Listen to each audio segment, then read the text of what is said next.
Salut, c'est Pierre-François et bienvenue sur Stratévie.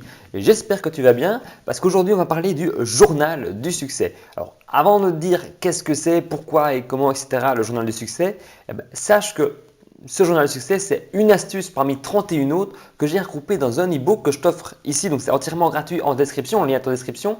C'est un e-book sur la procrastination et comment justement passer à l'action et vaincre la procrastination. Donc cette astuce fait partie de ce livre-là que tu peux directement télécharger et si tu me laisser ton mail et je saurai où te l'envoyer.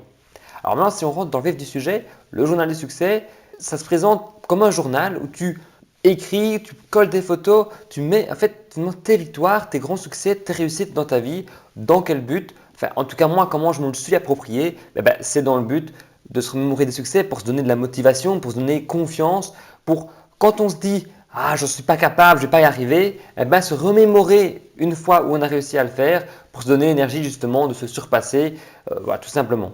Dans cette vidéo, je voulais aussi t'expliquer un petit peu comment moi j'ai rencontré ce journal du succès, notamment à travers mes études, où c'est une histoire un petit peu personnelle, où c'était un jour où je me rendais à un examen et la veille, je m'étais dit non, je ne vais pas étudier celui-là, je vais laisser pour demain, cet examen-là il est trop compliqué, c'est une montagne à étudier pour demain. Et tu comprends pourquoi est-ce que je l'ai écrit dans un e-book pour la procrastination. C'est parce qu'à ce moment-là, je l'ai reporté à la deuxième session en me disant je n'étudie pas maintenant, ce sera pour la prochaine session.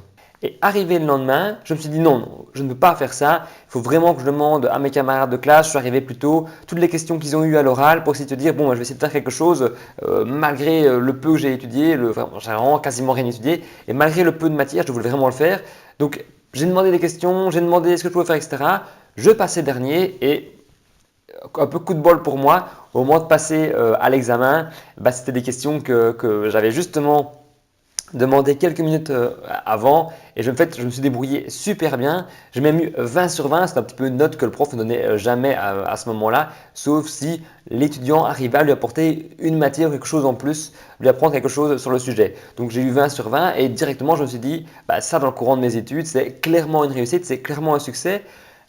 À tel point que dès que j'ai eu un nouvel oral, un nouvel examen, une nouvelle épreuve où je me disais ça devait être colossal, ça va être méga gros pour moi, il suffit juste de me replonger dans l'état d'esprit en me disant non, je l'ai déjà fait, j'ai déjà eu cette situation-là où j'avais abandonné et au dernier moment j'ai quand même réussi à le faire. Donc peu importe le temps qui me reste, peu importe les armes que j'ai jusqu'à maintenant, je vais me donner à fond, on ne sait jamais, ça peut passer.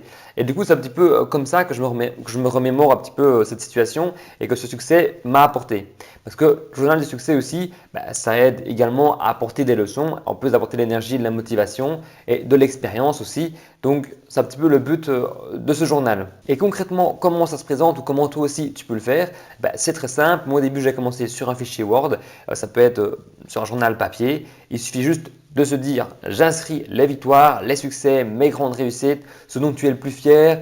Si par exemple par rapport à ton objectif, imaginons dans l'e-book, c'est vaincre la procrastination, c'est d'écrire des situations où tu as réussi à te mettre en action, où tu as réussi à te connecter avec l'action pour justement te répéter, te réenclencher peut-être des processus qui vont te permettre d'atteindre ton objectif. Donc voilà, le journal du succès, tu trouveras plein d'informations, je pense, sur Internet parce que ça fait partie, entre autres, des listes, à mon avis, dans des bullet journal, etc., des bullet lists, il y a moyen de trouver des choses là-dessus. Mais faire une liste de tes succès, de tes victoires pour te motiver, pour trouver l'énergie, pour se dire quand tu te dis j'y arriverai pas, il y a trop, etc., juste te dire j'ai déjà fait, je peux le faire à nouveau. Donc voilà, c'est tout pour moi. Je te rappelle que cette astuce fait partie d'un e-book que je t'offre entièrement gratuitement ici en description. Juste en dessous, il suffit de cliquer. C'est 31 astuces pour vaincre et venir à bout de la procrastination et enfin passer à l'action. Donc n'hésite pas à le télécharger, c'est entièrement gratuit. Sur toi libre aussi de le partager à d'autres. Si tu veux d'autres astuces sur la procrastination, plus sur l'action, que j'aimerais un petit peu axer stratégie, la chaîne là-dessus et sur un petit peu le mental, n'hésite pas à t'abonner pour recevoir d'autres vidéos et être tenu au courant des prochaines vidéos. Si tu penses que cette vidéo pourrait aider d'autres personnes, n'hésite pas non plus à la liker et à la partager. Moi, en attendant, je te dis à la prochaine vidéo. Normalement, c'est vendredi 18 h. Le rendez-vous est pris. Salut!